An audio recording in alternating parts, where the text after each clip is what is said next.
ঘনিয়ে আসছে টি-20 বিশ্বকাপ। ক্রিকেটের মহাযজ্ঞের আর বাকি আছে মাত্র 1 মাসের চেয়ে একটু বেশি সময়। এবার প্রথমবারের মতো ক্রিকেটের বিশ্ব আসর বসবে বিশ্বের সবচেয়ে বড় অর্থনীতির দেশ যুক্তরাষ্ট্রে। সেই সাথে সহ আয়োজক হিসেবে আছে ওয়েস্ট ইন্ডিজ। বিশ্বকাপ দরজায় কড়া নাড়লেও নিউ ইয়র্কের নাসাউ কাউন্টি স্টেডিয়ামের কাজ এখনও শেষ হয়নি। তবে চিন্তার কিছু নেই, পরিকল্পনা মাফিকই এগুচ্ছে সবকিছুই। যুক্তরাষ্ট্রের এই স্টেডিয়ামে অস্থায়ীভাবে তৈরি করা হবে cricket stadium.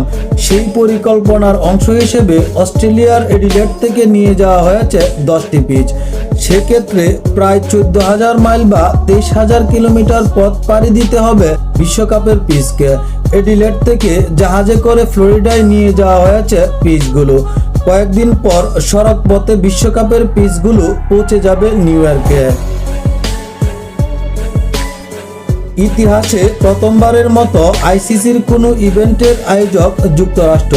New York, Texas এবং ফ্লোরিডায় আয়োজিত হবে বিশ্বকাপের ম্যাচ। যুক্তরাষ্ট্রে মোট 16টি ম্যাচ আয়োজিত হবে। 39টি ম্যাচ আয়োজিত হবে ওয়েস্ট ইন্ডিজে। নিউ ইয়র্কে আয়োজিত হবে 8টি ম্যাচ।